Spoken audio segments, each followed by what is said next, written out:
تو جنرل باجوہ نے اپنے دور میں چائنا کے پروجیکٹس کے اندر گند مارنا شروع کیا تھا، بالکل اور اس میں پی ٹی آئی والے چاہے ناراض ہو جائیں لیکن ان کی گورنمنٹ کے کچھ وزراء بھی استعمال ہوئے، استعمال ایسے ہوئے کہ اور انہیں لا کے فائلیں دی گئی، جناب چائنیز کرپشن کر رہے ہیں، میں چائنیز دو نمبری کر رہے ہیں، سب سے بڑی آپ اس معاملے کو اٹھائیں۔ سب سے بڑی کرپشن پتہ ہے کیا بتائی انہوں نے؟ کہا یہ تو پاور پلانٹ والی ہے، سڑکوں پاور والی، پلانٹ ہاں، والی کے ایک پروجیکٹ جو پاور پلانٹ کے تھے اس میں شہباز شریف کا جو کک بیکس ہیں وہ اصل لاگت سے زیادہ ہیں، ہاں، اور جو کک بیکس ہیں انہوں نے کہا تھا 7 ارب ڈالر، 7-8 ارب ڈالر۔ ہاں، یہ چودھری غلام حسین صاحب رپورٹ بھی کر چکے ہیں، مسلسل ہم رپورٹ کر رہے تھے، تو اور یہ خبریں کبھی بھی پولیٹیکل سائڈ سے نہیں آتی، نہیں آتی تھی۔ اسٹیبلشمنٹ یہ بات پھیلا رہی تھی اس دور میں، ہر صحافی کو بتاتی تھی، وزراء کو بتاتی تھی، ہر جگہ پہ یہ خبر اپوزیشن کو بھی دیتی تھی کہ جناب چائنا پاکستان کے ساتھ زیادتی کر رہا ہے، اور انہوں نے جان بوجھ کر چائنا کے ساتھ تعلقات خراب کیے۔ اب یہ جو باجوہ کے دور میں ہو رہا تھا نا 70 کی سپیڈ سے، جی عاصم منیر صاحب کے دور میں چائنا کے ساتھ ہمارے تعلقات خراب ہوئے ہیں 100 کی سپیڈ سے، بالکل ایسا ہی ہے۔ وہ زیادہ خراب ہوئے ہیں۔ ابھی آپ نے دیکھا کہ چائنا نے پیسے واپس مانگے کہ جی واجبات ادا کریں پاور پلانٹ کے۔ بالکل اچھا، یہ پاور پلانٹ ان کی چھیڑ بن گئی ہے۔ فرض کریں جس دن انہوں نے اپنے پیسے واپس مانگے، دیکھیں انہوں نے پاکستان میں کوئی انویسٹمنٹ ایسے نہیں کرتا، ہاں لگ بھگ 50 ارب ڈالر سے زیادہ انہوں نے لگا دیا اپنی لگا سڑکوں دی، پہ، بالکل لگا دی۔ آپ کی ٹرینوں پہ، جی ہاں، آپ کے اللے تللوں پہ، آپ کے بیرون ملک دوروں پہ، گوادر آپ کی پہ، عیاشیوں پہ، ہاں جی، گوادر کے اوپر، آپ کے ایسے پروجیکٹس پہ جن کا اورنج ٹرین عوام جو ہے کے ساتھ لینا دینا کچھ آپ نہیں ہے۔ اورنج ٹرین ہے، بے شمار ہاں ایسی جی، چیزیں ہیں، ان کی پروموشنز کے اوپر چائنا نے پیسہ خرچ دیا۔ اب جب وہ پوچھے گا کہ لاؤ جی کدھر ہے 50 ارب ڈالر، 60 ارب ڈالر، تو یہ پیسہ کہاں سے واپس کریں گے؟ اور یہ جو سی پیک تھا، یہ جو انویسٹمنٹ ہوئی ہے، سی پیک کا ایک دروازہ ہے آپ کا گلگت بلتستان، دوسرا دروازہ ہے گوادر، تو گلگت بلتستان والا دروازہ بھی خراب اور گوادر والا بھی خراب، اور اس کے بعد یہ صرف ایک ملک کا پروجیکٹ نہیں ہے سی پیک، یہ بیلٹ اینڈ روڈ انیشیٹو کا بے ایک شمار پارٹ ہے۔ درجنوں ملک ہیں اس کے اندر، اس کے بعد اگلا ہے آپ کا افغانستان، اس کے بعد آگے سینٹرل ایشین اسٹیٹس، ایران ہے، اور سینٹرل پھر ایشیا ہے، ترکی ہے، پھر یورپ کی طرف جاتے پھر ہیں۔ آپ پانیوں میں گزر جائیں گوادر سے، اور آگے روٹس ہیں آپ زیادہ بہتر جانتے ہیں۔ اس کے بعد پھر انہوں نے سی پیک انہوں نے تھوڑا سا ہاتھ کھینچا، اس سے کہیں زیادہ ایران کے ساتھ چائنا نے کر لیا، اور اگلے 50 سال کا انہوں نے ایک تجارتی ایران معاہدہ کے کر ساتھ ان کا تجارتی ہاں معاہدہ جی، ہے، ان کا افغانستان کے ساتھ بڑے شاندار معاہدے ہیں، افغانستانی گورنمنٹ کے ساتھ وہ کام کر رہے ہیں اس وقت۔ اور جو ٹرین شیخ رشید صاحب انہوں نے بہت کوشش کی اور وہ کامیاب ہو گئے تھے، سینٹرل ایشیا کو جوڑنا ہاں چاہتے جی، ٹرین اور تیز رفتار برق رفتار جو ٹرین تیز ترین رفتار وہ بنانی تھی، اور ایک تجارتی روٹ تھا۔ ہیں، یہ اس کو یورپ کی طرح آپس میں ہاں کنیکٹ جی، کر رہے تھے۔ اور اس میں تو میں خود موجود تھا ازبکستان میں، اس کانفرنس میں تو میں خود موجود تھا کہ ہم نے پاکستان سے چائنا سے پاکستان، پاکستان سے افغانستان، آگے سینٹرل ایشین اسٹیٹس، وہاں تک ہم نے جانا تھا، اور اس روٹ یہ سارے کا سارا بند پڑا ہے۔ اور پھر عاصم منیر صاحب کے زمانے میں پھر امریکن ایمبیسیڈر گئے بلوچستان، وہاں پہ انہوں نے ایک ویڈیو ریکارڈ کی کہ ہم آ گئے ہیں یہاں پر، تو یہ کس کو میسج تھا؟ تو یہ تو ہے ہمارا چائنا کے ساتھ تعلقات یہاں تک پہنچے ہوئے ہیں۔ نہیں، ابھی آپ نے اسحاق ڈار صاحب کے ساتھ چینی وزیر خارجہ کی باڈی لینگویج دیکھی ہے آپ نے؟ ایسی باڈی لینگویج تو آپ کو انڈین وزیر خارجہ ایک کے بات ساتھ بھی نہیں بتاؤں، ملتی۔ ہم پھر بھی شرم حیا کر لیتے ہیں کہ ایسی باتیں نہ کی جائیں۔ چائنا ان کے کان میں وہ کچھ کہہ رہا ہے، وہ کچھ بتا رہا ہے کہ کوئی گھر تو چھوڑ دیں کم از کم۔ دیکھیں انہوں نے امریکن خوشنودی کے لیے، کیونکہ ان کو ڈر یہ تھا کہ اگر ٹرمپ بھی خلاف بولا ان کے تو یورپی یونین پہلے ہی خلاف ہے، برطانیہ میں پہلے ہی اوورسیز پاکستانیوں نے پورا گراؤنڈ بنایا ہوا ہے، اگر ٹرمپ بھی ان کے خلاف ہو گیا تو پھر ان کو بچنے کے لیے رستہ نہیں ملے گا۔ انہوں نے جا کے ٹرمپ کے پاؤں پکڑ لیے، بالکل انہوں نے کہا جی ہم امن کا نوبل انعام بھی دیتے ہیں، ابو کا ٹائٹل بھی دیتے ہیں، جو آپ مانگتے ہیں ہر چیز ہم آپ کو دے دیتے ہیں، آپ جو مانگتے ہیں آپ کو ہم دیتے ہیں، جو نہیں مانگتے وہ بھی ہم آپ کو دیتے ہیں، ایسا ہی ہوا۔ ہمیں پروٹیکشن چاہیے۔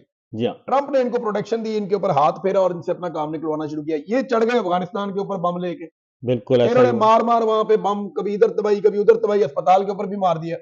دیکھیں امریکن آشرواد ملا ہوا نا، تو اسرائیل دیکھیں کیا کرتا ہے، جی ہاں، امریکن آشرواد سے ہی کرتا ہے نا غزہ میں، ہاں جی، تو ہمیں بھی یہ امریکن آشرواد مل گیا، ہم نے کہا پھیل دو۔ اب دیکھیں انڈیا کے ساتھ پاکستان جنگ لڑے گا, ہم پاکستان کے ساتھ کھڑے ہوں گے ہمیشہ, لیکن اب افغانستان کو جا کے مارنا شروع کر دیں گے اس بنیاد پہ کہ امریکہ کو بگرام ایئر بیس چاہیے, تو وہ نامناسب ہے بات. دیکھیں دہشت گردی پاکستان میں مجھے بھی پسند نہیں ہے, آپ کو بھی پسند نہیں, بالکل نہیں. بہت سارے ایسے لوگ بڑا اچھل اچھل کے جو بات کرتے ہیں اسٹوڈیو میں بیٹھ کے, ان کو یہ نہیں پتا کہ 2 مرتبہ دہشت گردی کے حملوں میں میں ہسپتال پہنچا ہوں, ایسا ہی ہے. میں زخمی ہو کر 2 مرتبہ دہشت گردی کے حملوں میں ہسپتال پہنچا ہوں, کئی دفعہ میں مرتے مرتے بچا ہوں. میں تو براہ راست اس کا وکٹم ہوں, میرے کئی دوست مارے گئے دہشت گردی میں ایسا ہی جن کا میرے ساتھ تعلق تھا, بھائی بندوں کی طرح تھے, فوجی کئی دوست تھے وہ شہید ہو گئے. تو دہشت گردی کے ہم سب خلاف ہیں, لیکن اس کا یہ سلوشن نہیں تھا. یہ دہشت گردی کو ختم کرنے کے لیے افغانستان پہ اٹیک نہیں کر رہے. بالکل نہیں ہے. اگر یہ افغانستان کے اوپر دہشت گردی ختم کرنے کے لیے اٹیک کر رہے تو آج سے 20 سال پہلے کرتے نا, 10 سال پہلے کرتے. یہ اٹیک کر رہے ہیں امریکہ کی خوشنودی کے لیے, بگرام ایئر بیس امریکہ کو لے کر دینی ہے, جی ہاں. اور چائنا نے اس پہ سخت وارننگ کہہ جاری دیا. کی ہے کہ تم لا کے امریکہ کو دوبارہ یہاں بٹھانا چاہتے ہو. اللہ اللہ کر کے وہ یہاں سے گیا ہے, خطے میں کوئی ملک اس کو لا کے بٹھانے کے لیے تیار نہیں ہے. انڈیا بھی نہیں انڈیا تیار. کے بدترین تعلقات ہیں چائنا کے ساتھ, وہ پھر بھی لا کے ہاں جی. لداخ کے اوپر امریکہ بیٹھنا چاہتا تھا, ہاں جی. انڈیا نے نہیں دیا. باقی تبت کے اوپر کنٹرول ویسے ہی چائنا کا, لداخ پہ بیٹھنا چاہتا تھا, نہیں دیا. نیپال میں ان کی بات نہیں بنتی, کہیں اور ان کی بات نہیں بنتی, تو ان کو یہاں پہ افغانستان میں آ کر بیٹھنا تھا تاکہ چائنا اور رشیا دونوں کے اوپر وہ ایٹ اے ٹائم اپنی پالیسی وہاں پہ امپلیمنٹ کر سکے جو ان کے دماغ میں ہے. وہ ایک سرد جنگ ہے جو اب دوبارہ چلنی ہے. پہلے بھی آ کر امریکہ یہاں بیٹھا, 20-22 سال بیٹھا رہا, اس سے پہلے بھی آیا تھا جب یہ جہادی سسٹم سارا بنایا تھا. تو امریکہ لگ بھگ 30-40 سال سے ادھر ہے, ابھی چند سال سے امریکہ یہاں سے نکلا تھا عمران خان کے دورے حکومت. جی ہاں. اب وہ دوبارہ آ کر بیٹھنا چاہتے ہیں, ان کے لیے سہولت کاری کر رہے ہیں, اور یہ سہولت کاری سے چائنا نے بڑی سختی سے منع کیا ہے. چائنا نے سر 2 ٹوک انداز میں کہا ہے کہ یہ حرکتیں بند کر دیں اور کرو مذاکرات بیٹھ کے, اور مذاکرات, کیونکہ چائنا انہوں نے اسکول کے بچوں کی طرح دونوں کو پکڑ کے بٹھایا, چائنا وہاں سے طالبان کو پکڑا, ہاں یہاں سے ان کو پکڑا, بیٹھ کے مذاکرات کرو. چائنا جنگ بندی کروا رہا ہے. دیکھیں افغان طالبان کے ساتھ, افغان گورنمنٹ کے ساتھ, بھئی افغان گورنمنٹ تو لائے ہی ہم ہیں لانے والے, افغان گورنمنٹ, کابل کی حکومت, اور پاکستان انوالو تھا اس میں. یہ سارے مہمان ہمارے تھے. جتنی بھی اس وقت افغان لیڈرشپ ہے, یہ ان میں سے تو آدھے سے زیادہ ہمارے پاس مہمان تھے. ہم نے یہاں سے ریلیز کر کے دوحہ بھیجے کہ جائیں, ملا غنی برادر اور دیگر حقانی برادران, ان کو بھیجا کہ جائیں جناب مذاکرات کریں. اور پریزیڈنٹ ٹرمپ نے خط لکھا عمران خان کو کہ آپ ہمیں فیسیلیٹیٹ کریں. وہ لیٹر موجود ہے, وہ لیٹر موجود پہ, ریکارڈ اور پہ, پاکستان نے فیسیلیٹیٹ کیا, لیکن ٹرمپ کا دور چلا گیا تھا. ہاں جی, بائیڈن کے دور کے اندر پاکستان کی فیسیلیٹیشن کی وجہ سے یہ سیز فائر ہوا اور امریکہ یہاں سے نکلا. اور زلمے خلیل زاد جو کہ خصوصی ایلچی تھے افغانستان کے معاملے میں, ان کے ساتھ جنرل عاصم منیر صاحب کی بطور DGISI تلق کلامی ہوئی, اور وہیں سے جنرل باجوہ صاحب کو انہوں نے شکایت لگائی, واشنگٹن شکایت لگائی, اور جنرل باجوہ صاحب نے کہا کوئی مسئلہ نہیں, میں یہ کام کر دیتا ہوں. DGISI تھے. ہاں جی, وہ عمران خان سے ملنا چاہتے تھے, وہ ملاقات کینسل کروانا اور چاہتے وہ تھے. ملاقات کینسل کروائی تھی عاصم منیر صاحب نے. اگر کبھی ظلم خلیل زاد کھل کر انٹرویو دیں اور وہ بتائیں کہ عاصم منیر صاحب اور ان کے بیچ میں کیا تلخی ہوئی تھی, کس نوعیت کی تلخی تھی, اور اس کا ریزن کیا تھا, اور اس کا نتیجہ بعد میں کیا نکلا تھا, تو پاکستانیوں پہ اتنے سارے انکشاف ہو جائیں گے کہ پاکستانی سر پکڑ کے بیٹھ جائیں گے کہ اصل معاملہ تو کوئی اور تھا, کچھ اور تھا. یہ تو جناب دنیا کو کہانی سنا دی کہ بشرا بی بی کی کرپشن تھی, کوئی نہیں, کچھ اور یہ لے کر گئے فائل عمران خان کے پاس. جھوٹ. یار میں آپ کو ایک بات بتاؤں, میں نے ریحام خان کے خلاف کی سٹوری, جی آج میں وہ بات بتاتا ہوں, میں نے پہلے کبھی یہ بات بتائی نہیں. میں نے ریحام خان کے خلاف کی سٹوری, خیبر پختونخوا کی حکومت نے وہ پروٹوکول دیا تھا, میں نے اٹھا کے سٹوری کر دی. مجھے فون آ گیا, اس دور میں یہ غالباً اون چودھری کا فون تھا, مجھے ابھی پوری طرح یاد نہیں ہے لیکن شاید اون چودھری تھا, کہ عمران خان صاحب بات کریں گے. تو میں نے کہا یار ابھی میں بہانہ لگا رہا تھا, ٹریول کر رہا ہوں, تو بعد میں, تو اس نے فون عمران خان صاحب کو دے دیا. میں نے کہا لو اب میرے پہ یہ کریں گے چڑھائی, کیونکہ اس سے پہلے ہم شریف خاندان وغیرہ کے خلاف سٹوریز کرتے تھے, تو ہمیں پتا تھا وہ فون کر کے وہ بعض اوقات کہتے تھے آپ حقائق دیکھ لیں, آپ بات تو سن لیں, آپ ہمارا موقف, وہ موقف تو میں نے سارا لیا ہوا تھا, مجھے پتا تھا حقائق کیا. تو عمران خان نے مجھے فون پہ کہا کہ عمران میں نے آپ کی سٹوری دیکھی ہے یار, ویل ڈن, بہت زبردست آپ نے, میں نے صرف اپریشیٹ کرنے کے لیے آپ کو. اچھا, میں اب حیران ہو گیا, میں نے کہا آپ نے سٹوری دیکھی ہے, میں نے دیکھی ہے تو میں آپ کو کر رہا ہوں نا, میں فون آپ کو تبھی کر رہا ہوں جب میں نے وہ سٹوری دیکھی ہے. میں نے کہا جی میں نے اس میں آپ کی اہلیہ اور جو آپ کی گورنمنٹ ہے اس کے خلاف میں نے سٹوری کی ہے. مجھے پتا ہے, میں اسی لیے تو آپ کو تھینکس کہہ رہا ہوں, آپ نے زبردست اسٹوری کی ہے, میں نے سمجھایا تھا ان کو تو ان کو جو ہے نا وہ ایسے ہی سمجھا.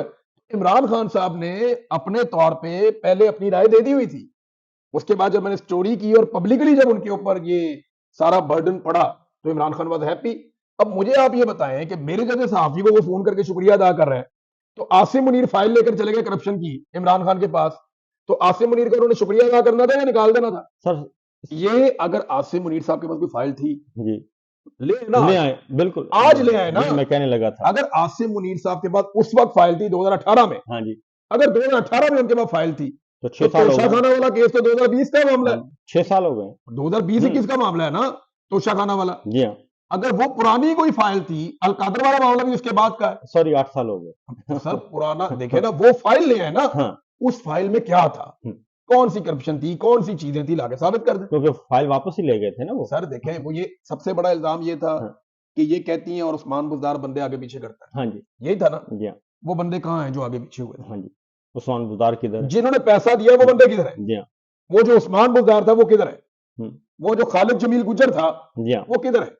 وہ بھائی سارے ادھر ہی ہیں. جی ہاں, آپ نے کسی کو بھی نہیں پکڑا, کہانی ایک سنا دی لوگوں کو, جناب اس کے اوپر بلیو کرو. اب آگے دو چیزیں کہ فارن پالیسی کا ستیہ ناش انہوں نے کیا, بالکل, چائنا کے ساتھ تعلقات, افغانستان کے ساتھ تعلقات, انڈیا کے ساتھ وہ آپ کا پانی روک کے بیٹھا ہوا, آپ کھلوا نہیں پا رہے, نہیں پھول, کشمیر کا نام لینا آپ نے بند کر دیا. ختم, پھر آپ کا جو ایک اسرائیل اور فلسطین کے حوالے سے ایک پالیسی تھی, اس میں ایک بہت بڑا شفٹ آ گیا. بالکل آ گیا. یو اے ای آپ سے پیسے واپس مانگ رہا ہے, وہ کہتے ہیں جی لڑکے وہاں سے ہمیں ڈیپورٹ کیا جا رہا ہے. سر مستقل بنیادوں پہ ان کی طویل دورانیے کی کٹی ہو گئی ہے یو اے ای سے. اب ایک آپ کا رہ گیا سعودی عرب. سعودی عرب رہ گیا. سعودی عرب سے یہ یاد ہے آپ کو 4 مرتبہ عاصم منیر صاحب گئے, تو 3 مرتبہ ان کی محمد بن سلمان سے ملاقات نہیں ہو سکی, اور جب لڑائی شروع ہوئی تو اس کے بعد پھر ملاقات بھی ہوئی شہباز شریف, وہ بھی شہباز شریف صاحب کے ساتھ, ان کی موجودگی میں. اور تو سعودی عرب بھی کوئی بہت خوش نہیں ہے.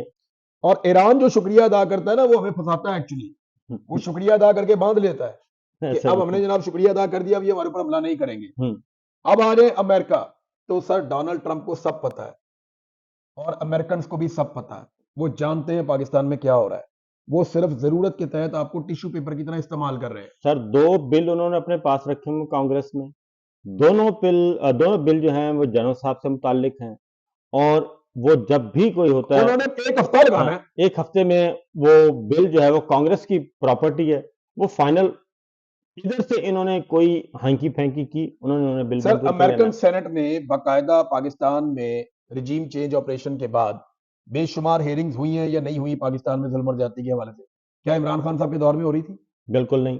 اچھا, اب برطانوی پارلیمنٹیرینز اور برطانوی پارلیمنٹ کے اندر پاکستان کے اندر جو ڈیبیٹ ہوئی ہے پاکستان کے حوالے سے, کیا عمران خان کے دور میں ہو رہی تھی؟ بالکل نہیں ہو رہی تھی. یورپی یونین میں جو کچھ آج ہو رہا ہے انسانی حقوق کے حوالے سے, جو پاکستان کے بارے میں ڈسکشن ہو رہی ہے, کیا وہ عمران خان کے دور میں ہو رہی تھی؟ اس نظام, اس 4 یورپی یونین, سر 4 سال کے اس انہوں نے فیک نظام جو قائم کیا, آئی ایم ایف کی رپورٹ ان کے خلاف, کامن ویلتھ کنٹریز رپورٹ ان کے خلاف, یورپی یونین کی رپورٹ ان کے خلاف, ایمنسٹی کی ان کے خلاف, ہیومن رائٹس واچ کی ان کے خلاف, وائٹ ہاؤس رپورٹ اور وائٹ ہاؤس رپورٹ ان کے خلاف, اور اقوام متحدہ کی انسانی حقوق کونسل کی جو بائیڈن کے دور کی بھی ان کے خلاف, اور اقوام متحدہ ہیومن رائٹس کونسل کمیٹی کی رپورٹ بھی ان کے خلاف. یہ ان کے خلاف ہے ان کی خارجہ پالیسی, یہ ان کی خارجہ پالیسی ہے. اور آج جی ایس پی پلس اسٹیٹس, یہ اس کے لیے کندھا ڈھونڈ رہے ہیں جس کے اوپر یہ ڈالیں. اور دوسرا بندوق کسی کے کندھے پہ رکھنی ہے انہوں نے. ابھی عمران خان کا بیٹا اس میں یہ پھنسانے لگے تھے. ہاں جی, تو جی ایس پی پلس اسٹیٹس کے بارے میں پاکستانی اسٹیبلشمنٹ کو ان کے سکوں نے باقاعدہ آگاہ کر دیا ہے کہ آپ کی حرکتوں کی وجہ سے یہ چلا جائے گا. فیٹف میں نام ڈلا نون لیگ میں, نکلوایا عمران خان صاحب کے, حماد اظہر اور پوری ٹیم, اور یہ کہتے ہیں کہ یہ تو سارا کام, حالانکہ اس وقت انہوں نے فیٹف میں شرائط کیا رکھی تھی کہ ہماری لیڈرشپ کے کیسز ختم کیے جائیں, تو ہم جناب فیٹف کے اندر ووٹ ڈالتے ہیں. پیپلز پارٹی اور نون لیگ نے رکھا, انہوں نے یہ کہا تھا, اور وہ بل ہی منظور نہیں ہونے دیا تھا. تو جناب 2 چیزیں ہو گئی. ہاں جی, ایک ہوگی معیشت, جی ہاں, اور ایک ہو گئی خارجہ پالیسی. اب آ جائیں 2 اور چیزیں جن پہ ہم بات کر رہے تھے. ایک تو گورننس پہ ہم بات کر گورننس پہ آ جائیں کہ جناب عثمان, اور دوسرا وہ یہ کہتے تھے کہ ہم چلا رہے تھے, یہ ہوگا جی ہم نے بنایا تھا. رجیم چینج آپریشن ہو رہا تھا پاکستان کے میڈیا کو بار بار قائل کرنے کے لیے, اور جو ٹاؤٹس اس وقت بہت زیادہ متحرک تھے. ہمارے بہت سارے صحافی آج کل بڑے انقلابی بنے ہوئے ہیں، انقلابی وہ بھی اس وقت رجیم چینج آپریشن کے خلاف تھے، سر رجیم چینج آپریشن کے حق میں تھے، حق اس میں کے لیے رستہ بنا رہے تھے، اس کے لیے کالم لکھ رہے تھے، خفیہ ملاقاتیں کرتے ملاقاتیں تھے، بھی کر کالم رہے لکھتے تھے، تھے، بے شمار سب کچھ لوگ کر رہے تھے۔ رجیم چینج آپریشن میں ایک بڑا ریزن بتایا گیا کہ گورننس نہیں آتی عمران خان جی کو، اور عثمان بزدار اس کے لیے ایک سب سے بڑے پروجیکٹ کے طور پہ پورٹری کیا گیا کہ جناب یہ بندہ کیوں ہے، عمران خان کو گورننس نہیں آتی، گورننس کے ایشوز ہیں، ہمیں نون لیگ کو لانا پڑے گا، وہ تجربہ کار ہے۔ جی صابر بھائی، تجربہ کار تھا گورننس میں جی۔ انہوں نے وزیر داخلہ، سب سے پہلے بجٹ نہ دیکھ لیں، ایوان وزیر اعلیٰ، ہاں جی، ایوان صدر اور وزیر اعظم ہاؤس وزیر اعظم ہاؤس یا وزیر اعظم آفس، آفس، ان کا ڈیٹا آپ اٹھا لیں کہ عمران خان کے دور حکومت میں ان کا خرچہ کتنا تھا اور آج ان کا خرچہ کتنا ہے۔ نمبر زمین آسمان کا فرق۔ ٹریولنگ ایکسپنس بھی لے لیں اب آپ، وہ بھی لے لیں، غیر ملکی دورے لے لیں، یہی کہ کتنا خرچہ عمران خان کرتا تھا اور کتنا خرچہ یہ آج کرتے ہو رہا ہے، یہ پتہ کروا لینا، ہاں جی۔ ڈیٹا نکالیں، 4 گنا کا فرق پڑ گیا صابر بھائی۔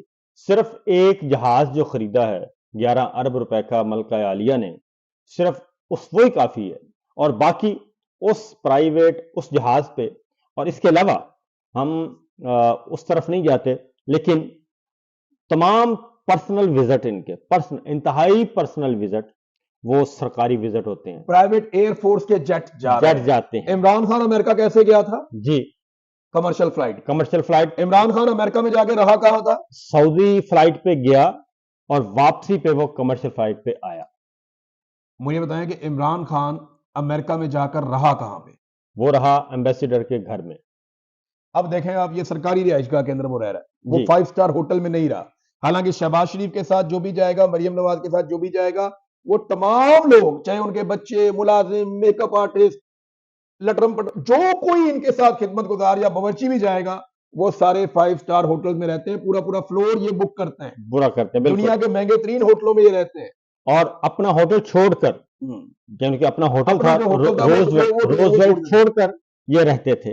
اور یہ صرف ایک جگہ نہیں بلکہ، اور پھر ساتھ لے کے جاتے تھے اپنے ہمارے دانشوروں کو بھی ساتھ لے کے جاتے تھے، بہت سارے دانشوروں کو۔ عمران خان کو سب سے بڑا تو ایک میڈیا کو یہ پرابلم تھا کہ عمران خان صحافیوں کو ساتھ لے کر ٹریول، وہ خود ٹریول نہیں کرتا تھا، وہ کہتا زیادہ تر ٹائم پاکستان میں رہتا تھا، وہ کہتا تھا خرچہ برداشت کرے گا ہر ٹی وی کا چینل، ٹی وی چینل برداشت کرے گا، آپ پیسے دے دیں، اپنا بندہ بھیج دیں، آپ بندہ بھیجیں اور کوریج کر لیں، ہم آپ کو فیسیلیٹیٹ کریں گے، وہ جو فارن آفس کرتا ہوتا ہے ویزا آپ کو دعوت نامے مل جائیں گے، باقی سارا مل جائے گا، وہ ہو جائے گا، اور یہ سب کچھ کرتا ہوتا تھا۔ گورننس میں ایک اور چیز تھی، عمران خان کے زمانے میں پہلے اعجاز شاہ تھے وزیر داخلہ، وہ ان کو پسند نہیں آئے، پھر انہوں نے وزارت داخلہ بھی تبدیل کروانے کی کوشش کی، اور پھر بمشکل شیخ رشید صاحب، تو شیخ رشید صاحب بھی ان کو پسند نہیں تھے، اس کے بارے میں باجوہ صاحب کہتے تھے کہ دیکھو انہیں شیخ رشید کے علاوہ انہوں کو ملیا ہی نہیں ہے، اور یہ روزانہ لسٹ بھیجتے تھے کہ جی اس کو لگا دیں، اس کو لگا دیں، اس کو لگا دیں، یہ اس وقت ان کا انٹرفیئرنس تھی۔ تو اب سب کچھ ان کے پاس ہے، اور فارم 47 بھی انہوں نے دے دیا، الیکشن چوری بھی کر لیا، ہر چیز ان کے پاس ہے، جوڈیشری بھی، پھر کہا گیا جوڈیشری رکاوٹ ہے، تمام جھوٹے مقدمات، سزائیں، سب کچھ کر دی، آپ کے ساتھ، میرے ساتھ، باقیوں کے ساتھ، سب کچھ کر لیا، انہوں نے کہا جی جوڈیشری رکاوٹ ہے، 26ویں غیر آئینی ترمیم کر لی اور آدھی جوڈیشری اس میں فارغ کر دی، 27ویں غیر آئینی ترمیم کر کے آدھی جوڈیشری اس میں فارغ کر دی، اب جوڈیشری نہیں ہے، اب سرکاری ملازمین بیٹھے ہیں ادھر، بالکل حکومت کے ملازمین بیٹھے ہیں، وہ نون لیگ کو سرو کر رہے ہیں، کچھ پیپلز پارٹی کو سرو کر رہے ہیں، اور کچھ راولپنڈی کو سرو کر رہے ہیں، اور سارے مل کر راولپنڈی کو سرو کر رہے ہیں۔ اور جوڈیشری کی وجہ سے انٹرنیشنل یہ جو آپ کو چارج شیٹ آتی ہے ایمنسٹی کی طرف سے، سب کی طرف سے، اس میں یہ بنیادی نقطہ ہے کہ آپ نے جوڈیشری کو فوجی عدالتوں سے انہوں نے سزائیں دلوائی، فوجی عدالت پہلی دفعہ ہوا کہ فوجی عدالتوں سے سیولین کو سزائیں، اور ان کو نہ ان کو دی جا رہی ہے اپیل، ان کو رائٹ آف اپیل دیا جا رہا ہے، نہ ان کو رائٹ آف بیل دیا جا رہا ہے، نہ ان کو رائٹ آف میٹنگ دیا جا رہا ہے۔ اچھا، بیڈ گورننس میں عثمان بزدار کی مثال دیتے ہیں، میں نے اس کے خلاف بہت ساری سٹوریز بھی کی۔ ہاں جی، عثمان بزدار کے 90% منصوبوں پہ انہوں نے تختیاں لگائی، جی ہاں مریم نواز نے آنے کے بعد، اب عثمان بزدار سے تو ہمارا تعلق نہیں ہے نا، بالکل مجھے تو وہ بدوائیں دیتا ہوگا جہاں پہ بھی ہوگا، لیکن میں یہ بات ایڈمٹ کرنے کے لیے تیار ہوں کہ مریم نواز نے جتنی تختیاں لگائی ہیں ان میں سے 90% تختیاں مریم نواز نے عثمان بزدار کے کیے ہوئے پروجیکٹس کے اوپر لگائی، اور ہر دفعہ کہا کہ یہ پہلی دفعہ ہو رہا ہے، ہر کام میں کہا کہ یہ پہلی دفعہ ہو پہلی رہا ہے، دفعہ کیونکہ بزدار کو پاکستانی میڈیا ہیٹ کرتا تھا، انہیں بالکل لگتا تھا کہ یہ آدمی نہیں ہونا چاہیے، مجھے بھی ذاتی طور پہ لگتا ہوں تھا کہ یار یہ اس سے بہتر آدمی ہونا چاہیے تھا، لیکن جو لاہور کے اندر under water under ground tanks بنائے بہت بڑے بڑے بارشوں کی صورت میں لاہور کو بچانے کے لیے، وہ عثمان بزدار نے بنائے تھے، ہوں اور یہ بعد میں کہتے ہیں جناب ہم ان پہ کام کر رہے ہیں، وہ بنے ہوئے پہلے سے بے شمار اور کام ہے، آپ کے جنوبی پنجاب میں بہت کام کروایا، آپ کے اپر پنجاب میں بہت کام کروایا، آپ کے سیکریٹریٹ ساؤتھ ونگ میں بہت کام کروایا، ساؤتھ پنجاب میں وہاں پہ سیکریٹریٹ قائم کر سیکریٹریٹ بے ہاں جی شمار چیزیں عثمان بزدار نے اسپتالوں میں، اسکولوں میں، اور سب سے بڑا یہ کہتے ہیں نا گورننس کا صرف ایک ایسا پروجیکٹ ہے کہ ان کے سارے 40 سال کی حکومتیں ایک طرف کر دیں اور عمران خان کا ہیلتھ کارڈ ایک طرف کر دیں، ایک طرف 40 سال کی ان کی کارکردگی اور اس کا ایک ہیلتھ کارڈ ایک طرف، پھر بلین ٹری سونامی کا منصوبہ بالکل جو عمران خان کا یہ منصوبہ تھا، اور پہلی مرتبہ پاکستان میں ڈیمو کے پروجیکٹ پہ دوبارہ کام شروع ہوتا ہے دوبارہ کام شروع ہوا کہ بالکل بناؤ ڈیمو کو، ہاں جی اور آپ کو پتا ہے پاکستان میں ڈیم کیوں نہیں بناتے؟ فوج مخالفت کیوں کرتی ہے؟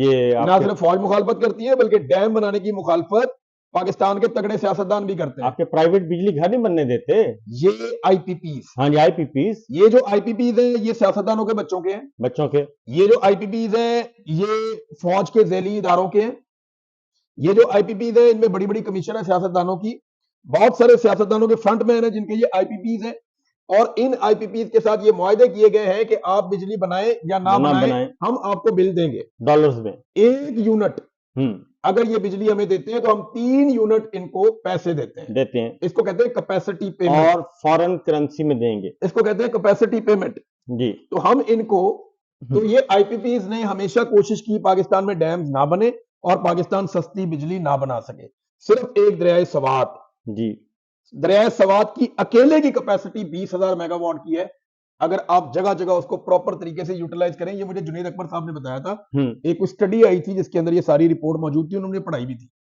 تو معاملہ یہ ہے کہ ڈیمز پہلی مرتبہ عمران خان کے دور میں بننا شروع ہوئے دوبارہ، پہلے بنتے تھے لیکن دوبارہ عمران خان نے یہ روک دیا تھا کافی عرصے سے، کیونکہ پیپلز پارٹی آئی تو راجہ رینٹل آیا، اس کے بعد شریف برادران آئے تو اس کے بعد آئی پی پیز کے عجیب و غریب قسم کے معاہدے، تو 10 سال یہ کام رک گیا تھا، 10 سے 12 سال یہ کام رک گیا تھا، عمران خان نے یہ کام دوبارہ شروع کیا، پرانی فائلیں نکالی، ان کو نکال کے چیک کیا، قیمتیں 4 گنا بڑھ گئی تھی، 3 واقعات ہوئے عمران خان صاحب کے زمانے میں، شوگر مل مالکان، شوگر مافیا، پہلی مرتبہ کسان کہتا ہے گنے کے پیسے مل رہے ہیں اور اس میں تحقیقات ہوئیں، بڑے بڑے نام آئے جو کہ 2 نمبر طریقے سے ریبیٹ حاصل کرتے تھے، ٹیکسوں میں چھوٹ لیتے تھے، اور اس میں شبر زیدی صاحب کہتے ہیں کہ جنرل باجوہ صاحب نے کہا کہ یہ کیا کر رہے ہیں آپ، یہ تو بڑے بڑے کاروباری لوگ ہیں، ٹھیک ہے نا، اس کے بعد انہوں نے کہا سمگلنگ روکیں، انہوں نے کہا باجوہ صاحب نے کہا یہ کیا کر رہے ہیں آپ، اگر یہ کام روک دیا افغان بارڈر آخران بارڈر لگتی ہے نا یہ سارا، دیہڑی لگتی ہے، اس کے بعد شبر زیدی صاحب نے کہا کہ ہم نے ٹیکسیشن میں ریفارمز لانے کی کوشش کی، انہوں نے کہا یہ آپ کیا کر رہے ہیں، یہ تو آپ کاروبار یہ بند کریں سارا کچھ، شبر زیدی صاحب کو بھی فارغ کر دیا تھا۔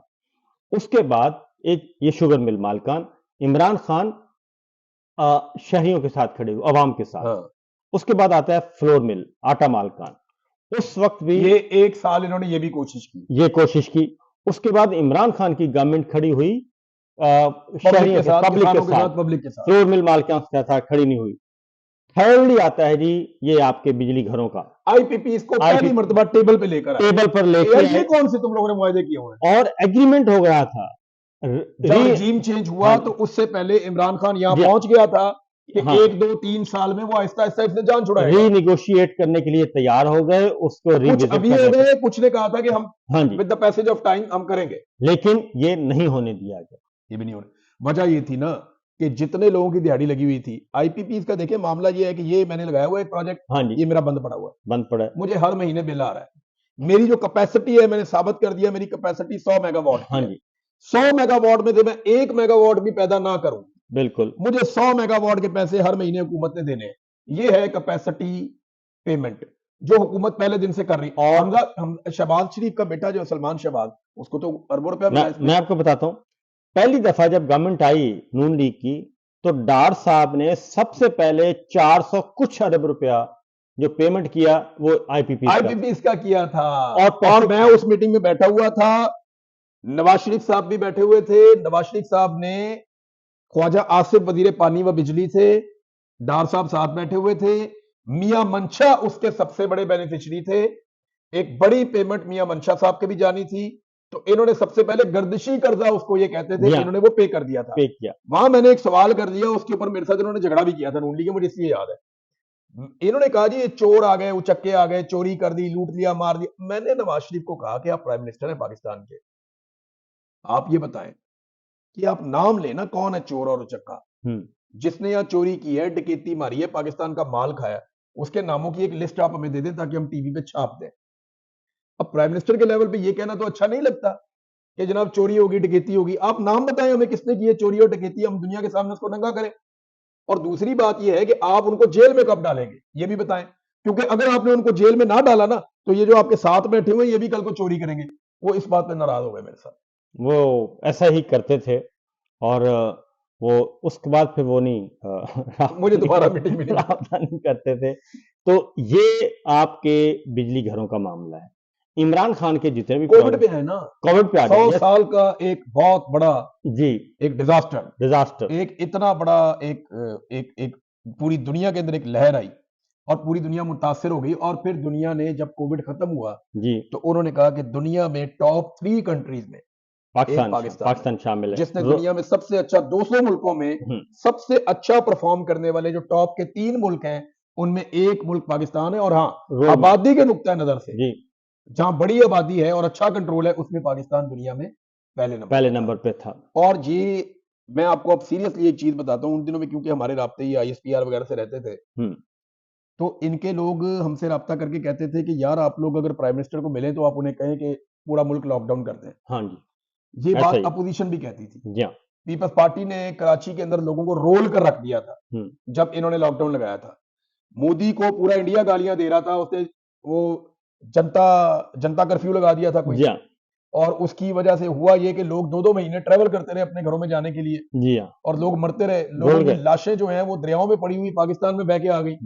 بالکل ایسا ہی. اور لوگ دفنانے کے لیے تیار نہیں تھے, جلانے کے لیے تیار نہیں تھے. خوف و ہراس بہت پھیلا دیا. عمران خان نے اس کووڈ وائرس کے دوران جو اتنی بڑی دنیا میں ایک وبا آئی ہوئی تھی اس کے دوران اس نے بہترین پرفارم کیا. اس سے بہتر گورننس کی اور کون سی لاک ڈاؤن کے بغیر. اور اس میں آپ نے بتایا نا, تو یہ جاتے تھے, میٹنگز ہوتی تھیں, میٹنگز میں یہ ایگری کر لیتے تھے کہ لاک ڈاؤن کا ہو گیا فیصلہ. بعد میں عمران خان کہتے تھے کہ نہیں, انہوں نے ہماری بھی بات, میری بھی بات ہوتی. ہم جب گئے تھے اکٹھے تو بہت سارے صحافیوں کو باقاعدہ اسٹیبلشمنٹ نے کہا تھا کہ دباؤ ڈالنا ہے عمران خان. لاک ڈاؤن کئی لوگ وہاں بہت دباؤ ڈال رہے. میرے خیال میں یہ جو سوال ہوا تھا نا مالک صاحب والا, ہم گریبان کس کا پکڑیں گے, یہ اسی میٹنگ میں ہوا تھا شاید. اس میں کافی لوگ تھے. اس میں نے ایک دن میں نے کہا جی آپ کیوں نہیں کرتے. اس نے کہا بات یہ کہ صاحب ہے کہ لاک ڈاؤن سے نقصان کس کا ہوگا, غریب آدمی کا ہوگا, عام آدمی. دوسرا انہوں نے ایک بڑی کامن سینس کی بات کی. انہوں نے کہا کہ ہمارا جو ہم کون سا یہ پاکستان کے عوام ہے جو منرل واٹر پیتے ہیں, ہم نلکوں کا پانی پیتے ہیں, کمیٹیوں کا پانی پیتے ہیں, اور ہمارے ہاں امیونٹی سسٹم ذرا سٹرانگ ہے, تو عوام کو اتنا زیادہ اسمارٹ لاک ڈاؤن کی ایک ٹرمنالوجی وہ لے کر آئے. اس لیے انہوں نے کہا کہ جہاں جہاں ہوگا اس کو ہم کر لیں گے. اگر میں نے کر لیا رکشا لوگ بھوکے مر جائیں گے, لوگ سارے مر جائیں بیچارے, رکشے والے کو نقصان ہوگا, ریڈی والے کو نقصان ہوگا, غریب آدمی بھوکا مر جائے گا. ایک چیز اور, عمران خان نے یہ جو سپورٹ کیا تھا, ایک فنڈ بنایا تھا جس کو وہ چلا, سب سے پہلے پیسے دے دیے تھے, جو خاتون چلا رہی تھی نشتر, ثانیہ نشتر, اس کو پوری دنیا نے فالو کیا. سب سے پہلے انہوں نے غریب آدمی کو وہ ریلیز کیا تھا, لوگوں کے بل جمع کروائے, تاریخ میں پہلی مرتبہ. جی ہاں. اچھا, کووڈ سے یہ آدمی نکل گیا نبڑ کے, اور یہ کہتے ہیں جی اس کو گورننس نہیں آتی.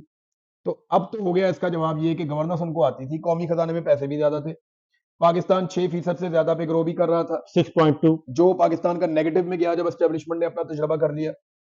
اور اگر خدا نہ خواستہ یہ عاصم منیر اور ان کا ٹولہ جی کووڈ میں ہوتا اور عمران خان اس وقت نہ ہوتا تو یہ تو ہم لوگوں کی فاتحہ پڑھ دیتے ہیں آدھے پاکستان کی. سر میں آپ کو بتاؤں کہ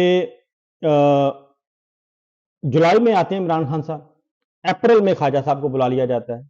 جولائی 18 میں آئے, اپریل 19 میں خواجہ صاحب کو بلایا جناب باجوہ نے کہ آئیں جناب سنبھالیں, تیاری کرو, اسی پہلے تو انہوں دیں گے سینٹر. وہ تو کووڈ میں آتا تو ان کو تو مل جاتی حکومت. شہباز شریف صاحب آخری فلائٹ پہ گئے تھے اور وہ جو ہے نا مشہور تقریر جس میں کہتے ہیں کہ 70 روپے کم کیا جائے, یہ وہ اسی کی تقریر ہے کہ اندر بیٹھے ہیں اپنے کمرے میں بند, یہ وہ لگا کے کیا سینیٹائزر لگا لگو کے بیٹھے ہیں, وہاں پہ بیٹھ کے انہوں نے تقریر کی. وہ ہوا یہ کہ کووڈ آ گیا. نہیں 100 سے نیچے بھی پرائس گئی تھی عمران خان کے دور میں, پرائس ایک موقع پہ کافی نیچے بھی گئی تھی. انہوں نے کیا کیا, انہوں نے کہا کہ اب تو یہ کووڈ میں مارے جائیں گے, اب ہمیں کچھ کرنے کی ضرورت ہی نہیں ہے, اسی میں اور فنا ہو جائے. حکومت چاہیے نہیں, وہ چھپ کے بیٹھ گئے, اور چھپ کے بیٹھ گئے. جب انہیں پتا چلا کہ کووڈ سے انسان زندہ بھی رہ سکتا ہے تو پھر وہ باہر نکلے, باہر نکلے, اور اس میں پھر ہماری تب تک عمران خان نے بہت سنبھال لیا تھا. اور سب سے زیادہ صنعتی ترقی اس کووڈ کے دور میں ہوئی. اچھا ایک تو یہ کہ گورننس کا عمران خان کو پتا تھا یہ ان کا چٹا جھوٹ تھا. اب آ جائے کہ ہم نے عمران خان کو بنایا, یہ بیانیہ یہ آج بھی بیچتے ہیں بھئی اگر تم نے عمران خان کو بنایا ایک اور بناؤ. ہو گئے ہیں بناؤ نا, 4 سال ہو گئے. ان سے علیم خان تو بنا نہیں, جہانگیر ترین بھی ان سے نہیں بنا, اون چودھری بھی ان سے نہیں بنا, شہباز شریف بھی ان سے نہیں بنا, مریم صاحبہ, مریم بھی ان سے, ان کا پروجیکٹ ہے نا مریم آباد, وہ بھی ان سے نہیں بنی. بلاول صاحب, یہ کیا نا بلاول, وہ بھی ان سے نہیں بنا. وہ ادھر ایمل ولی خان کو بنانا چاہ رہے ہیں, وہ بھی ان سے نہیں بن رہا. فضل الرحمان کو اٹھاتے ہیں, اس کے بیٹے کو بنانا چاہ رہے ہیں, وہ بھی ان سے نہیں بنا. ابھی ایک دو اور پارٹیاں لٹرم پٹرم چھوٹی موٹی ادھر ادھر سے لانچ کر دی, اس کو اٹھا کے تو بھی پارٹی بناؤ, اس کو اٹھا کے تو بھی.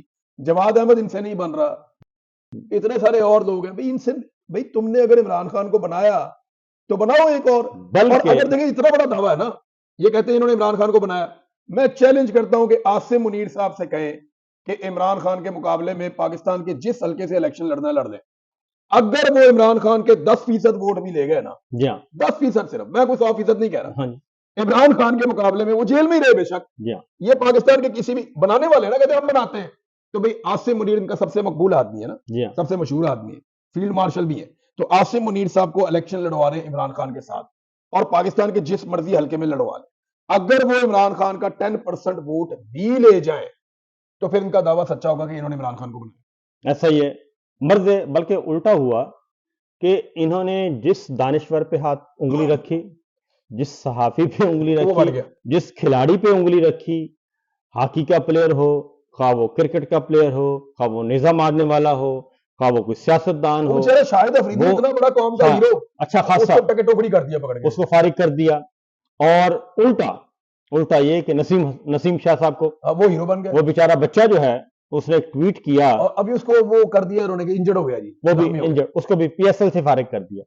تو الٹا یہ ہوا کہ انہوں نے بنانا تو کیا تھا, بلکہ جس پہ ہاتھ رکھا, جس ٹیم پہ ہاتھ رکھا وہ فارغ ہو گئے. جس پولیٹیکل پارٹی کو اسٹیبلشمنٹ سپورٹ کرے گی وہ پولیٹیکل پارٹی الیکشن نہیں جیت سکتی, فارم 45 کے مطابق. بالکل ایسا 47 ہی جاری کرنا پڑے گا, 47 اور بلکہ 47 پلس جاری کرنا پڑے گا.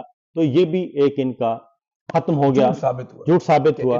ہاں یہ ضرور ہے. دیکھیں میں ایک چیز میں مانتا ہوں, پاکستان میں جس کی بھی حکومت بن رہی ہوتی تھی یا جو بھی اقتدار میں آنے والا ہوتا تھا, یہ جرنیل فائلیں اٹھا کے سب سے پہلے اس کے پاس پہنچ جاتے تھے. جی ہاں, army chief, D G I S I, اکا دکا, اور یہ سب سے پہلے اس کے گھر پہنچ جاتے تھے کہ سر یہ ہمارے 10-15 بندے ہیں, یہ ایڈجسٹ کر لیں, ہماری طرف سے تحفہ قبول فرمائے. تو یہ تحفہ تن 10-12-15 بندے دے دیتے ہیں, ہر پولیٹیکل پارٹی, نون لیگ کو بھی دیتے ہیں, پیپلز پارٹی کو بھی دیتے ہیں, وہ سیکشن 10 والے ہوتے تھے. انہوں نے پی ٹی آئی کو بھی دیے تھے. ہاں جی, پی ٹی آئی کو بھی 10-15 بندے انہوں نے پی ٹی آئی, لیکن پی ٹی آئی کو کرٹیل کرنے کے لیے سینٹرل پنجاب میں انہوں نے پی ٹی آئی کی 20 کے قریب سیٹیں چھینی. بالکل ایسا ہی ہوا, اور 20 سے زیادہ چھینی تھی. اور اس کی وجہ یہ کراچی میں چھینی. انہوں نے سیٹیں اس لیے چھینی تھی کہ ان کو پتا چل گیا کہ یہ اگر انڈیپینڈنٹ ہو گئے عمران خان صاحب آ گئے تو ہم انہیں کنٹرول کیسے کریں گے. سمپل میجورٹی رکھی گئی. آپشن پہلے دن سے رکھی ہوئی تھی کہ جب چاہیں گے ہم رجیم چینج کر لیں گے. یہ بدنیتی کے ساتھ انہوں نے سارا کام کیا تھا, جہاں انہوں نے اپنے 10-15 بندے ایڈجسٹ کروائے. اور دیکھیں وہ ایڈجسٹ کیسے ہوئے, پی ٹی آئی کا ٹکٹ ملا وہ جیت گئے. جو بندے انہوں نے ایڈجسٹ کروائے وہ ٹکٹ کے ذریعے کروائے تھے نا سر, ہمارے بندے کو ٹکٹ دیتے, بندہ بہت اچھا ہے, پیسہ بھی ہے, یہ لگا لے گا, کر لے گا, ہم سپورٹ کر دیں گے, بندہ جیت جائے گا. انہوں نے علیم خان کو اور جہانگیر ترین کو یہی اسٹوری سنائی تھی نا جا کے, انہوں نے آگے کا خان صاحب اچھا کینڈیڈیٹ ہے, تھوڑا سا ماحول بنا لیتے ہیں, ہم نکل جاتے ہیں. خان نے کہا ٹھیک ہے, اور خان اسٹیبلشمنٹ کے ساتھ بگاڑنا بھی نہیں چاہتا تھا. صحیح ہے. تو اور یہ سارے ایسے ہی کرتے ہیں نارملی, لیکن اب ٹرینڈ بدل گیا ہے, اب وہ معاملہ نہیں رہا. پاکستان کو یاد رکھیے گا 2022 میں ایک بریک لگتی ہے اور وہاں سے ایک نیا سلسلہ شروع ہوتا ہے, کیونکہ 2022 سے پہلے پوری پاکستانی قوم کی سوچ کچھ اور تھی. میرے سمیت پورے پاکستانی یہ سمجھتے تھے کہ پاکستان کی ملٹری اسٹیبلشمنٹ جو فیصلے کرتی ہے اس میں وہ پاکستان کے مفاد کو آگے رکھتی ہے.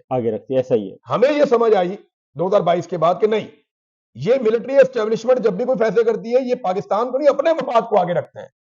اس سے پہلے جو غلط فہمی تھی وہ دور ہو گئی. تو اب آپ کو کتنا عرصہ ہو گیا باہر آئے ہوئے, ٹھیک ہے, ہاں جی, مجھے 4 سال ہو گئے ہیں. آپ حلفن, میں بھی حلفن کہہ سکتا ہوں, کوئی ایک بندہ آپ کو ملا جس نے یہ نہ بتایا ہو کہ ہمارے ساتھ سب سے زیادہ بڑا دھوکہ ملٹری لیڈرشپ نے کیا ہے. یہاں نا لوگ ملتے ہیں, وہ پتہ کیا کہتے ہیں صابر بھی, آپ کے سامنے ہی ملتے ہیں, آج بھی لوگ ملے تھے, بازار میں ہم جا رہے تھے, تو لوگ یہ کہتے ہیں کہ ہم جناب اپنی فوج کے لیے نا لڑ پڑتے ہوتے تھے, ملٹری اسٹیبلشمنٹ کے لیے, اپنے جرنیلوں کے لیے. جی ہاں, یہاں پہ کوئی ہمیں کہتا تھا نا, کوئی بنگالی ملتا تھا, کوئی بات کرتا تھا تو ہم اس کے گلے پڑ جاتے تھے. بالکل. وہ کہتے ہیں جی ہمیں یہاں پہ بلوچ ملتے تھے, وہ کہتے تھے گلا کرتے تھے, ہم ان کے گلے پڑ جاتے تھے. اس دن ہم کھانا کھا رہے تھے, ایک ڈومکی صاحب تھے, ہاں جی, ان کے بارے میں دوستوں نے بتایا کہ ہماری ان کے ساتھ کوئی 10 سال دشمنی رہی ہے. میں نے کہا جی کیوں رہی ہے, یہاں برطانیہ میں بھی دشمنی ہوتی ہے. انہوں نے کہا دشمنی اس لیے رہی کہ یہ بتاتے تھے کہ ہمارے ساتھ وہاں پہ ملٹری اسٹیبلشمنٹ زیادتی کر رہی ہے اور میرا خاندان قتل ہوا ہے. بالکل. اور بڑی زیادتی, وہ کہتے جی میرے ساتھ ہوئی. کہتے جی ہم نے پھر ان کے گھر جا کے معافی مانگی. ایسا ہی ہوا.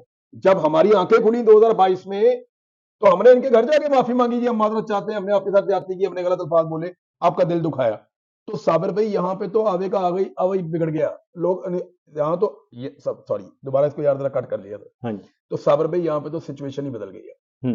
لوگوں کی آنکھوں کا آپریشن ہوا جو صدیق جار نے کہا, ہمارے سمیت بہت سارے لوگوں کی غلط فہمیاں دور ہو گئی. کئی لوگ ابھی بھی غلط فہمی کا شکار ہے. اچھا, کئی لوگ ایسے ہمارے اوپر بھونکنا شروع ہوئے کہ جب ہمارے ملٹری اسٹیبلشمنٹ کے ساتھ تعلقات نارمل تھے نا, اس دور میں وہ ہمارے یہاں وہ ہمارے جوتے صاف کرتے تھے, ہمیں سلوٹ کرتے تھے, پائجن کرتے تھے.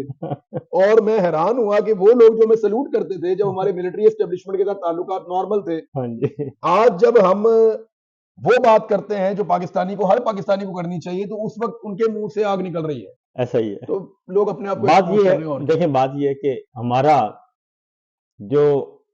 ہماری جو ان سے دوستی تھی اور ان کا احترام کا رشتہ تھا پاکستان کے لیے, احترام کا رشتہ تھا, وہ تھا پاکستان کے لیے, کہ پاکستان کو اچھا بنانا ہے, پاکستان کو کرپشن فری بنانا ہے, پاکستان کو گڈ گورننس دینی ہے, پاکستان کو آگے لے کے جانا ہے, اور پاکستان سے موروثی سیاست کا خاتمہ کرنا ہے. پاکستان کو یہ چند خاندان جو ہیں وہ لوٹ کر کھا گئے, تو ہماری سپورٹ کریں. دہشت گردی کے خلاف, دہشت گردی کے خلاف بارڈرز کے اوپر جتنی ٹینشن ہوئی ان کو سپورٹ کیا بھائی, وہ ہمارے بھی کریں گے, دہشت گردی ہو یا بارڈر ہو. سر دیکھیں, پاکستان کے ساتھ تو ہم ہیں اور رہیں گے, لیکن یہ بات ہمیں سمجھ آ گئی کہ پولیٹیکل انٹرفیئرنس ان کی جتنی بھی ہے وہ ساری نیگیٹو ہے, اور یہ صرف اپنے مفاد کے لیے. اب یہ جتنا بھی کر لیں. اب آتے ہیں ذرا جی اگلی بات پہ, کیونکہ ہم نے بھی ان کو کہا تھا کہ معاملہ خراب کہاں پہ ہوا. عرش شریف مرحوم شہید اور ہم کیا کہتے تھے, ہم کہتے تھے کہ آخری سال ہے الیکشن کا, آپ یہ پنگا مت لیں, الیکشن ہونے دیں, اور جو کام آپ کو امریکہ سے حکم آیا ہے, عمران خان نے کہا وہی کام میں نے کر دیا ہے, اسمبلیاں توڑ دی ہیں اور ہم الیکشن کی طرف جا رہے ہیں, تو میں ہٹ گیا ہوں, آپ الیکشن کروا لیں. اور جو آپ, لیکن جنرل باجوہ کو گارنٹی وہاں سے تھی. جی ہاں, جنرل باجوہ کو اس بات کا شک تھا کہ عمران خان الیکشن جیت کر دوبارہ آ جائے گا, اور جنرل باجوہ فوج کے اندر بھی اپنے لوگوں پہ بھروسہ نہیں کر رہا تھا. اسے لگ رہا تھا کہ کہیں پہ میں دھاندلی کرنا بھی چاہوں اور فوج کے اندر سے مزاحمت ہو جائے اور عمران خان دوبارہ پرائم منسٹر بن گیا تو میری تو چھٹی ہو جائے گی اور نیا جرنیل آ جائے گا. تو جنرل باجوہ کو ایکسٹینشن کا جو آسرا تھا وہ شہباز شریف نے دیا ہوا تھا. اس کے بعد جنرل باجوہ کو ایکسٹینشن کا آسرا شہباز شریف صاحب نے دیا تھا. ندیم عمران خان نے اسے گندا کرنے کے لیے کہہ بھی دیا تھا کہ یار ایکسٹینشن لینی تو میرے کو للہ ہے. ہاں یہی کہا تھا, لیکن ملک کا بیڑا گرک تو نہ کرنا, نہ کرو, تو یہی کام کرنا, تو مجھے بتائیں تو ملاقاتیں بھی ہوتی رہیں، لیکن پھر کامران خان صاحب کے ذریعے بھی کہلوایا گیا کہ انٹرویو میں بار بار، تو وہ بات نہیں بنی، اور جنرل عاصم منیر صاحب کا معاملہ نواز شریف صاحب کے ساتھ سیٹ ہوا تھا. ندیم انجم صاحب کو بھی کہا گیا ہم 5ویں 6 نمبر پر بھی جا سکتے ہیں، ان کو یہ دیا گیا کہ آپ کو آرمی چیف بنا دیں گے، تو ان کے ساتھ سب کو آسرا دے سب کو آسرا دے کے جنرل فیض کو بھی آسرا دیا تھا. جنرل فیض کو سب سے پہلی ملاقات ہی پشاور میں کور کمانڈر رانا ثناء اللہ، خواجہ آصف اور شہباز شریف جنرل فیض کو انہوں نے آسرا دیا تھا کہ تجھے بھی ہم آرمی چیف بنا سکتے. سر تینوں کو لے کے گئے تھے یہ فیض کے پاس، کور کمانڈر پشاور کے پاس، پہلی ملاقات اس سے کروائی تھی. تو بہرحال اب آتے ہیں ذرا کلوزنگ کی طرف کہ یہ سارا کچھ ہو گیا. اب یہ سارے 4 سال انہوں نے کھل کھیل کر لیا، ہر چیز ان کے کنٹرول میں آ گئی. فوج کو کیا ملا؟ فوج کو ملا جی ہاں پبلک جو ان کی ایک انکنڈیشنل سپورٹ کرتی تھی. جی ہاں پاکستان کی فوج اور عوام میں جو ایک رومانس تھا اس کا بہت بدقسمتی سے خاتمہ ہوا.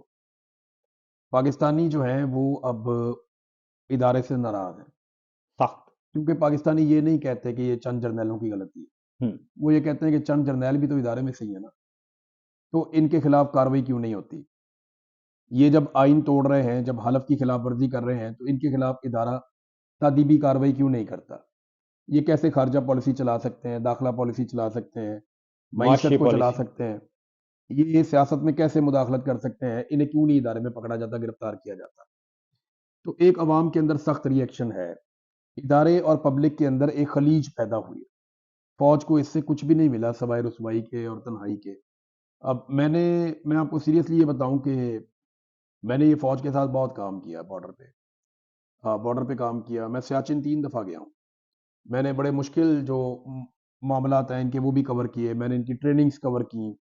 بارڈر پہ یہ کیسے رہتے ہیں، کیسے اٹھتے بیٹھتے ہیں، کس طرح اپنی مشکل زندگی گزارتے ہیں، فیسلٹیز بھی ان کے پاس کم ہے. میں نے وہ ساری چیزیں رپورٹ کی اور ڈیپ انسائڈ جا کے میں نے دہشت گردی کے واقعات کو رپورٹ کیا.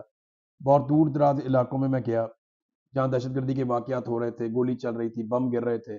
2 مرتبہ میں نے آپ کو بتایا میں اسپتال پہنچا ہوں بم دھماکوں کے نتیجے میں. تو میں نے بہت کام کیا تھا. میں نے دیکھا ان کی بڑی عزت تھی پبلک کے اندر، بہت زیادہ، لیکن وہ عزت اپنی غلط پالیسی کی وجہ سے وہ گوائی ادارے نے. آج مجھے یعنی تکلیف ہوتی ہے جب میں یہ دیکھتا ہوں نا کہ کوئی ایسا انسیڈنٹ ہوا اور اس کے بعد جو پبلک کا ری ایکشن آتا ہے افسوسناک، وہ افسوسناک ہے. وہ ویسا نہیں ہے جیسا ماضی میں ہوتا تھا. دیکھیں یہ ادارہ کسی کے باپ کا نہیں ہے، یہ پاکستان کا ہے، پاکستانیوں کا ہے. پاکستان کے عوام کا ہے جی، ہر پاکستان کا پاکستانی ہے، جو ہے وہ اس کو اون کرتا ہے. اور یہ سب ہم میں سے ہیں. دیکھیں جو ہمارے بچے ہیں نا جو فوج ہاں میں جی، جاتے ہیں، یہ کوئی سری لنکا، نہیں نیپال یا انڈیا ادھر سے سے تو نہیں تھوڑی آئے. ہیں. میرے اپنے رشتہ دار ہیں ہاں جو فوجی ہیں، میرے اپنے بھائی ہیں، دوست ہیں جو فوجی ہیں. کئی میرے دوست فوجی ہیں جو میرے ہم عمر ہیں، وہ تو اب کرنل شرنل بن گئے ہیں، اس سے بھی اوپر جا رہے ہیں، تو اب کوئی بریگیڈیئر بھی ہونے والے ہیں. تو اب وہ ساتھ ان کے زندگی گزاری ہوئی ہے، ان کے ساتھ ایک دل کا تعلق ہے، ایک رشتہ ہے. ان سے بات ہوتی ہے، ان کے دل بجھے ہوئے ہیں. یاد ہے ابھی ہم کھانا کھانے ایک جگہ پہ گئے تھے تو جی ایک ہاں کرنل صاحب آئے، جی، انہوں نے کان انہوں نے میں آ آ کے کے بتایا آپ کو کہ میں جفی ڈالی اور آپ کے کان میں کافی دیر بولتے رہے. تو میں نے کہا کیا کہہ رہے ہیں صبر بھائی آپ کو؟ تو انہوں نے مجھے مڑ کے بتایا، انہوں نے کہا جی میں ملٹری میں کرنل ہوں، میں ایک کام سے یہاں پہ آیا ہوں، میں معافی مانگ سکتا ہوں آپ لوگوں سے اور میں کیا کر سکتا ہوں. جی ہاں تو میں نے کہا نہیں ہمیں آپ سے ہمدردی ہے. تو اس نے کہا نہیں صاحب اب بہت دیر ہو گئی ہے، ہمیں بڑی تکلیف ہوتی ہے اس بات کی کہ اس یونیفارم کو ہم پہن کے نکلتے تھے، ہمیں بڑی رسپیکٹ ملتی تھی، ایسا ہی ہے. لیکن چند لوگوں کے غلط فیصلوں نے وہ عزت جو ہے نا وہ چھینی ہے اور وہ تکلیف ہوتی ہے. دیکھیں ادارہ کسی ایک آدمی کا نہیں ہے، ایک آدمی یا چند لوگوں نے آ کے ادارے کو بدنام ضرور کیا ہے، کالی بھیڑوں نے، میں آپ کو بتاؤں لیکن جی، یہ قوم نے اپنے خون پسینے کی کمائی سے اتنا بڑا طاقتور ادارہ بنایا. اور بہت زیادہ جو زہر ہے، یعنی کہ میں لفظ نہیں بولنا چاہ رہا وہ والا. جب آپ چوروں ہاں ڈاکوؤں جی، کے ساتھ مل ٹھیک ہے جائیں گے نا. تو لوگ آپ کو ویسے ہی دیکھیں گے. 9 مئی آپ کا، 26 نومبر مرید کے آزاد کشمیر، اور 8 فروری کا الیکشن یہ ہم چوری. طاقت دشمن کے خلاف تو استعمال کرتے ہیں، ہاں اپنے جی، لوگوں کے خلاف طاقت استعمال نہیں کرتے. اس کے آپ فوج کو پبلک کے ہاں، سامنے نہیں لے کر آتے. وہاں پہ یونیفارم کے اندر لوگوں نے گولی چلائی ہے، وہ بڑی زیادتی ہے، نہیں کرنا چاہیے. یہ سب کچھ ہے، اور میرا خیال ہے کہ ابھی بھی وقت ہے اور واپس جایا میں جائے. آپ کو ایک سیریس بات بتاؤں، ہاں جی، یہ آپ کہہ تو دیتے ہیں ابھی بھی وقت ہے، لیکن میں آپ کو سیریس بات بتاؤں، یہ نہ جتنا پلوں کے نیچے سے پانی چلا گیا نا وہ واپس نہیں آنا. یہ ہاں بات نہ فوجی جرنیلوں کو اب پتہ ہے. دیکھیں آپ جو اگر عمران خان واپس آ کے بھی قوم کو یہ کہہ دے گا نا تو وہ سیز فائر ضرور کروا دے گا پبلک میں اور فوج میں، ہاں وہ لیکن اب لوگ اسٹیبلشمنٹ کے حق میں نہیں ہونے ڈیمیج، والے. ہاں وہ لوگوں ڈیمیج تو نہیں ہے کو لوگوں کو جتنی سمجھ آ گئی ہے نا، ہاں لوگ اب اسٹیبلشمنٹ جس کے اوپر ہاتھ رکھے گی نا وہ لوگ اس کے خلاف ہی ووٹ ڈالیں گے. وہ irreversible ہے جو ہو چکا. اب پرانے وہ جیسے ہے اب نا، دیکھیں نا انڈیا کو آپ نے اتنا پھینٹا لگایا، اس میں کا فائدہ آپ کا 2 مہینے سے زیادہ نہیں چلا. میں آپ کو بتا رہا ہوں آپ کو کہ جیسے ایران ہے نا، ایران نے کہا ہے نا کہ اب دوبارہ پرانا سٹیٹس بحال نہیں ہو سکتا. ایران کا آرمی چیف کون ہے؟ کوئی پتہ نہیں، امریکہ کا، کوئی پتہ نہیں، اسرائیل کا، کوئی پتہ نہیں، پاکستان کا، کوئی پتہ نہیں. ساری دنیا کو پتہ ہے کون ہے. اچھا تو انڈیا پہ کون ہے؟ ہاں کوئی پتہ نہیں، کوئی پتہ نہیں، کسی کا نہیں پتہ. اور 4 سال ہو آخری گئے، جنگ لڑی تھی اس نے آذربائیجان نے جیتی تھی، اس کا آرمی چیف کون تھا؟ کوئی پتہ نہیں، آپس کی بات ہے، جو پیوٹن کے پاس آرمی چیف ہے وہ کون ہے؟ کوئی پتہ نہیں، زلنسکی کا آرمی چیف کون ہے؟ نہیں پتہ، آصف منیر کو ساری دنیا جانتی ساری دنیا ہے. یہی جانتی خراب ہے. ہے سارا. اور یہ مسئلہ ہے. اور پھر یہ کہتے ہیں کہ جناب اور پہلے اون کرتے تھے، اب پیچھے بیٹھتے ہیں. یہ بیانیہ بازی اور بیانیہ سازی سے باز آ جائیں تو میرا خیال ہے بہتر ہے. میں جو کہتا ہوں نا کہ ابھی بھی وقت ہے، وہ میں کیا کہتا ہوں، میں یہ نہیں کہتا کہ آپ تشریف لے آئیں، ہاں جی، میں یہ کہتا ہوں کہ ابھی بھی وقت ہے کہ سنبھل جائیں، قبلہ اپنی درست کریں. سوچ بدل لیں، ہاں، قبلہ درست کریں. کیونکہ ہم نے رہنا تو ایک ادھر ہی ہے نا، فالتو چیزوں میں سے نکلیں، ادھر ہی رہنا اپنی ہے. ڈیوٹی کریں. آپ سارے اپنا کام کریں اور باقیوں کو اپنا کام اپنا کرنے کام دیں. کرنے دیں. بالکل ٹھیک ہے. پاکستان نہ کو ایک نارمل ہاں، ملک کی طرح چلائیں. عدالت، وکالت، صحافت، سیاست، معیشت، معاشرت، خارجہ پالیسی، یہ سر آپ یہ کے کام. ایکسٹرا ذمہ داریاں لینا چھوڑیں. ہاں اضافی ذمہ سانو داریاں یہ چھوڑ دسو دیں. کہ کشمیر کس دن اسی جانا ہے. ہاں ابھی وہ والا کام کریں جس کے لیے آپ کو بنایا تیار کیا ہے. آپ 4 سرحدوں کی حفاظت کر لیں، پاک اور کشمیر کو بھی آزاد ہاں، کرو. 70 سال سے وعدہ کیا ہوا ہے. پاک انڈیا، پاک افغان، پاک ایران، پاک چائنا. ایک صرف آپ کا دشمن تھا اور اب آپ کی 4 سرحدیں غیر محفوظ ہیں. پاک افغان سرحد غیر محفوظ، پاک چائنا غیر محفوظ، پاک انڈیا غیر محفوظ، پاک افغان. چلے چائنیز ہمیں ویسے تو کچھ نہیں کہتے، لیکن وہاں سے جو گلگت بلتستان والا ایریا ہے وہاں سے اچھی خبریں تو نہیں آتی. سر وہ حساس ترین ہے، وہ حساس ترین بنا کرفیو دیا آپ لگا نے. دیتے ہیں وہاں. ٹھیک ہے نا، آپ نے کشمیر کو نہیں چھوڑا، کشمیریوں کو نہیں بخشا، گلگت بلتستانی کو انہوں نے نہیں ڈیڈ بخشا. لائن دی ہوئی ہے مئی ہاں کی جی، تاریخ کی. انہوں نے اس کے بعد انہوں نے پھر نکل آنا ہے. تو بہرحال جی یہ ہے خبریں 4 بہت سال لمبا کا ہو گیا میرے احاطہ خیال میں. بس. یہ ہاں لوگوں جی، کو ہم نے ساری رائے دے دی ہے. ہاں جی. یہ وہ 4 چیزیں تھیں. اور آگ بھی بجھ گئی ہے. چلے ابھی اور لکڑی بھی کم ہے. چلے اجازت چاہتے ہیں ناظرین اجازت آپ دیجیے سے. جی، اجازت دیجیے. اللہ اللہ حافظ، حافظ. اللہ اللہ حافظ. حافظ.